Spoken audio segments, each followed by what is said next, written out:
역대하 10장에서 12장까지 말씀입니다.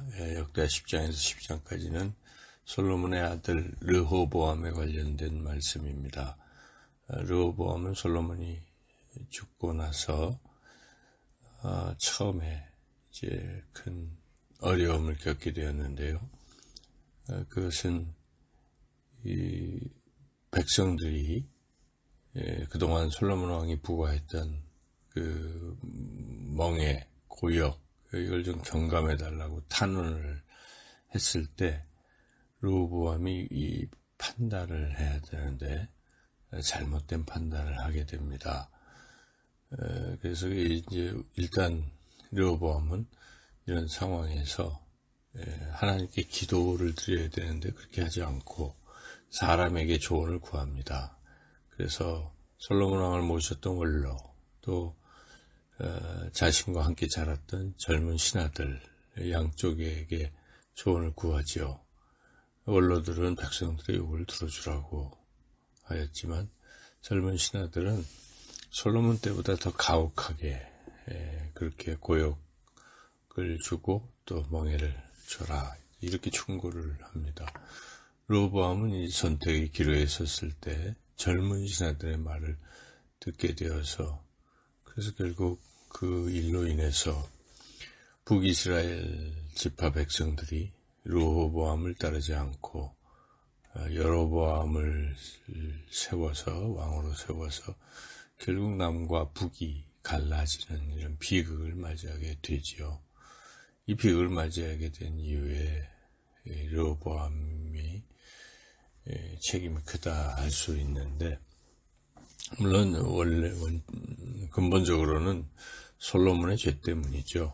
솔로몬이 말년에 많은 이방 여인들을 아내로 두고 그 이방 신들을 섬긴 그 잘못에 대해서 하나님께서 이제 징계하신 것인데 하나님께서 솔로몬을 바로 징계하지 아니하신 것은 그 아버지 솔로몬의 아버지 다윗의 신실함 때문에 하나님께서 참으신 것이죠. 그래서 솔로몬 당대가 아니라 그 다음 때인 르호보암 때에 그런 일이 있게 될 것이다 하신 것이었기 때문에 이런 남북의 분열의 근본적 원인 제공은 솔로몬이 했다고 볼 수가 있습니다.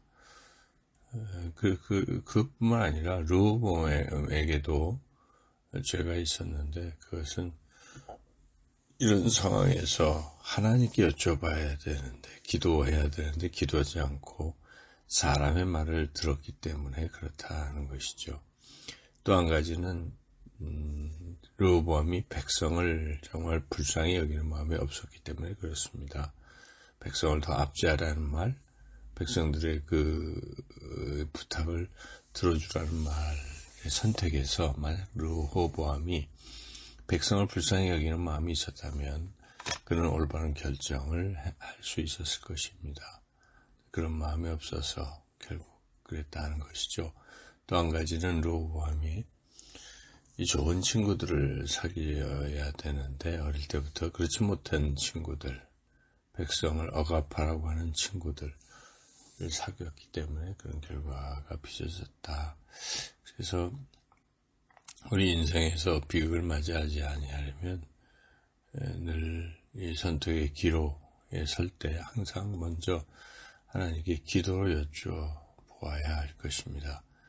그리고 또한 사람을 사귐에 있어서도 세상 친구들보다는 믿음의 지체들을 사귀고 그들과 교제할 때 바른 판단 또 바른 선택을 하며 살 수 있게 될 것입니다. 이제 11장에서는 르호보암이 이제 남북이 갈린 상태에서 이 문제를 해결하려고 전쟁을 통해서 해결하려고 했습니다. 통일 전쟁을 일으키려고.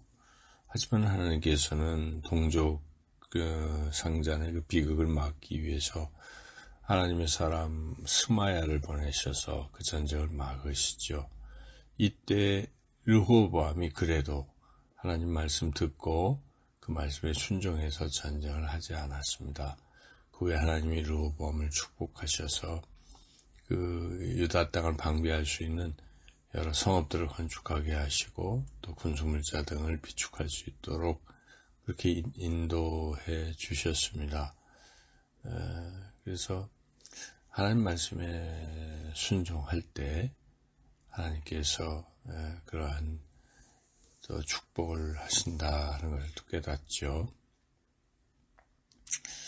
로보암이 자신의 뜻을 꺾고 순종하는 것 참 중요한 것입니다. 그래서 하나님께서 르호보암에게 그 지혜를 주시고 국방력을 튼튼하게 하시고 또 르호보암의 아들 아비야를 후계자로 또 세우게 하시고 또 세운 가운데 여러 아들들이 있었을 때에 르호보암에게 지혜를 주셨기 때문에 아들들을 여러 곳으로 흩어지게 해서 후계국 구도를 공고히 함으로써 나라를 안정되게 할 수 있었던 그런 복을 받게 되었죠.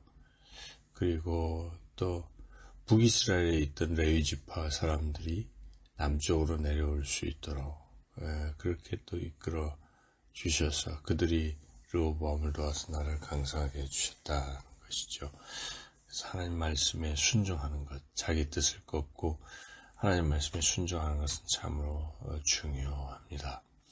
이제 12장에서는 르호보암이 말년에 또 잘못된 삶을 살았다는 것을 기록하고 있는데 르호보암이 한때는 하나님 말씀에 이렇게 순종을 해서 남유다가 강성하게 되는 복을 받았지만은 좀 지나니까 이제 교만해진 것이죠. 르호보암이. 그래서 다시 하나님 말씀 무시하고 이렇게 된 것입니다. 그때 하나님께서 징계하시는데 남쪽에 있는 애굽 왕 시삭을 보내셔서 이 남유다 여러 성읍들을 빼앗게 하십니다. 그래서 드디어 예루살렘도 위기를 맞게 됩니다. 그래서 하나님께서 선지자 스마야를 보내셔서 그들 잘못 때문에 이런 지경에 이르렀다는 것을 알려주십니다. 그럴 때 이제 르호보암이 다시 또 하나님 앞에 자신을 낮추고 회개하죠. 그래서 하나님께서는 그 회개를 받아들이셔서 예루살렘을 완전히 멸망케 하지는 아니하셨습니다. 르호보암은 또 이제 남은 기간 이후 12년 동안 나라를 통치했는데 르호보암의 인생을 보면은 참 이렇게 흔들릴 때가 많았다는 것이죠. 우여곡절이 많다는 것이죠. 평안할 때도 있고 또 어려운 지경에 빠질 때, 평안할 때 빠질 때, 물론 인생이 그럴 수 있지만 우리가 인생이 그렇게 굴곡지게 파란만장하게 살지 않고 평안하게 사는 길은 없는 것인가?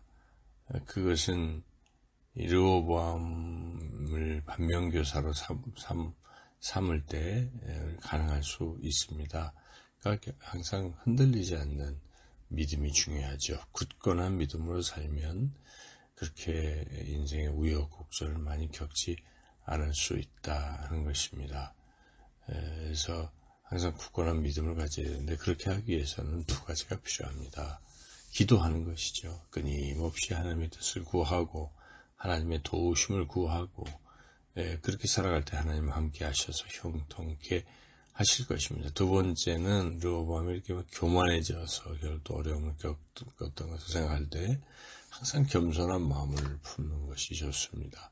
교만하게 되면 하나님을 구하지 않게 되고 자기 힘을 의지하고 또 자기 뜻을 고집하게 되고 그래서 결국 패망의 길로 갈 수가 있습니다.